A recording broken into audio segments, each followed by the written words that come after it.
Hello students, welcome to Legacy IAS Academy. Today we are going to discuss about what are the eco-sensitive zones in India and why recently there has been a protest that is going on in the state of Kerala regarding the declaration of eco-sensitive zone. So both the issues we are going to discuss in this particular video. So first of all, the context in which we are discussing today's topic is because farmers in Kerala is continuously protesting for almost a month against a Supreme Court order that has been given by the Supreme Court in the case of declaration of eco-sensitive zone. So basically what the order was regarding to, so order basically sought to establish 1 kilometer eco-sensitive zones around all the protected areas, wildlife sanctuaries, as well as the national parks in the country. The unrest after this order had spread to a very wider areas and has hit important districts of Kerala such as Idukki, Kottayam, Pathanamthitta and Wayanad. This is basically because the farmers that are participating in the protest fear that they will lose their livelihood if this particular directions or guidelines of Supreme Court is implemented by the state government. And not only the farmers are only protesting, but the farmers also have received support from different stakeholders of the state, even including the state government of Kerala. Even the opposition parties are supporting the protest of farmers, and the Catholic Church have also recently joined and lent their support to the farmers against this eco-sensitive zone order. Not only that, after the widespread unrest that has started in Kerala, the Kerala state government have a meeting with the central government of India, and the central government has said that they will ask to file affidavit in the Supreme Court against this particular order. So we'll obviously have to wait and watch that how all these events unfold. However, let us try to understand that what are the eco-sensitive zones and how they are declared.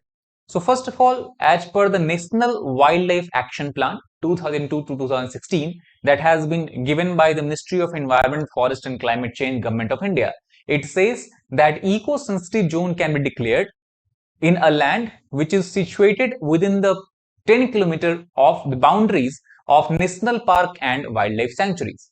The declaration of eco-sensitive zone is done as per the EPA, that is Environment Protection Act of year 1986.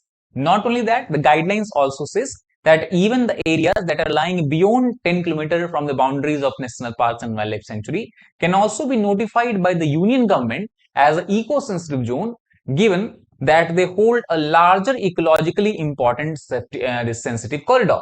So that is how the ESJs can be demarcated and marked. So what are the bases on which ESJs are created? So as per again the guidelines given by the Environment Ministry, it says that main reason why eco-sensitive zones are created is because they are mainly to act as a shock absorber for the protected areas. And how they can act as a shock absorber? They can act as a shock absorber by minimizing the negative impact on the fragile ecosystem by certain human activities. For example, if there is no declaration of eco-sensitive zone and in the very close or vicinity of national park or wildlife sanctuary, if certain human actions are permitted or certain human activities are permitted, then its after effect or its impact can also be observed in the boundaries of national park. And that is why ESJ is acting like a shock absorber kind of safety corridor, where even the human activities will not have main effect in the main region, or we can say in the core region of the protected areas. And not only that, it is in this context we have to understand that the main basis of ESJ creation is because they have to act as a transition zone from areas requiring higher protection to those requiring lesser protection. For example, if you look at a normal demarcation of biosphere reserve, so this is our core region which require highest level of protection. And after core region, we have a kind of buffer reserve. This buffer reserve is something that is what the ESJ envisions to create. And that is why, suppose if certain human activities are permitted in this region, even if there are negative implications of these activities, it will be restricted only to this buffer zone, to this ecologically sensitive areas, and this core region can be protected against such activities. So to ensure that the objective of ESJs are fulfilled, the guidelines have been notified by the Environment Ministry regarding the eco-sensitive zone. So what are these guidelines? First guideline says that ESJs are not meant to hamper the daily activities of people living in the vicinity. So if ESJs are not meant to hamper the daily activities of people, then what they basically envision? So basically they envision to guard protected areas as discussed before, and also to refine the environment surrounding these protected areas, and to ensure that certain activities are prohibited around this eco-sensitive zone. So what are these activities that are prohibited? The activities such as commercial mining, sawmilling, commercial use of wood, these activities are prohibited, while the felling of trees are done in a regulated basis. However, it is not that all the activities or human activities are not permitted around eco-sensitive zone. There are certain activities which are permitted. For example, ongoing agricultural or horticultural practices, rainwater harvesting, and organic farming. So these kind of practices are allowed even in the ecological sensitive zone. Not only that, Ministry of Environment, Forest and Climate Change have also clearly specified criteria for identifying ESZ across different regions of India. These criteria can be belong to different bases. For example, it can be on the basis of species that are present in certain areas. For example, if there is very high level of endemism or certain rare species are found in certain areas, then that can be declared as ESZ. It can also be ecosystem based. For example, certain areas which inhabit sacred groves or frontier forests, they can be declared ESZ. And even it can have a geomorphological feature based declaration. For example, if certain specific or certain unique geomorphological features areas are there, for example, uninhabited islands, the origin points of river, the sources of rivers, so these can also be declared as a ESZ. So three major bases are there: ecosystem basis, geomorphological basis, as well as the species basis on which ESZ can be declared in India. So what is all this recent furor about the recent Supreme Court judgment? So basically the Supreme Court judgment was given by a 3-judge bench against a PIL, that is a public interest litigation, mainly filed to protect forest lands in the Nilgiri forest region of Tamil Nadu, which was later on expanded to cover the entire country. That means for protection of the entire forest land of the entire country.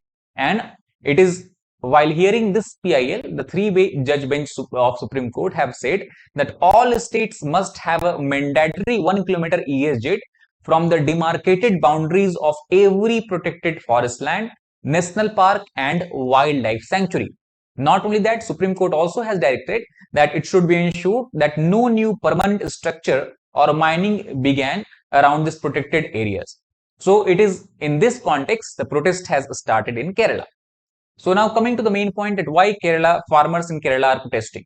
Because if this particular guideline of Supreme Court is implemented in Kerala, that means we have to have a mandatory 1 kilometer ESZ across the boundaries of all protected areas. Then many regions of Kerala, around the protected areas, there is very high density of human population. And if there is high density of human population, which are largely engaged in practices like farming, agriculture, as well as fishing, they demand that the livelihood of these people inhabiting these surrounding areas will be adversely affected.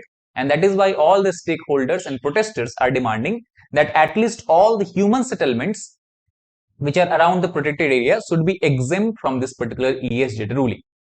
Also, if you look at the statement given by one of the main opposition party member, he has said that if you look at or calculate the area of all wildlife sanctuaries in Kerala, it comes to be somewhere around 8 lakh acres. And if we consider that 1 kilometer of mandatory ESZ has to be notified around this 8 lakh acre, the 4 lakh acres of human settlements, including farmlands, would come within the ESZ purview. And that is why the especially the farmers, will not able to go on with their daily activities. So to look at the impact of this, what we can see that many major towns will be impacted due to this ESZ ruling. The main towns, for example, Amburi, Nayyar, Kutilchal, and these are the major towns of Kerala, cities of Kerala, where protest has erupted. So the AK Sasindaran, the Minister for Forest and Wildlife of Kerala, have clearly said that this particular SC ruling will cause serious issues in the state, and we will look for solutions to retain the status quo in the matter. The issue will be discussed with the Chief Minister. The status quo means that however the situation is present, it should not be changed in the future. Now, this is not the first time that a protest has erupted in Kerala regarding the declaration of ecologically sensitive zone. In Kerala, in 2013, also protest erupted against the Kasturi Rangan committee report. The report basically said, and this recommended the state government to declare around 60,000 km of Western Ghats in Kerala as ecologically sensitive zones. Before that, after that, also in recent times, in the year 2021, the protest erupted again in Karnataka as well. And Chief Minister of Karnataka recently, Mr. Bommai, has said that such decisions or such recommendation of the Supreme Court will adversely affect the livelihood of the people in the region, and that is why every step should be taken after due diligence. So there are two important committees that have given their recommendation as far as the declaration of ecologically sensitive zones in India are concerned. The first committee was Madhav Gadgil committee that was set up in year 2011. So if you look at the important recommendations of this particular committee, Madhav Gadgil committee says that entire Western Ghat should be declared as an ecologically sensitive area.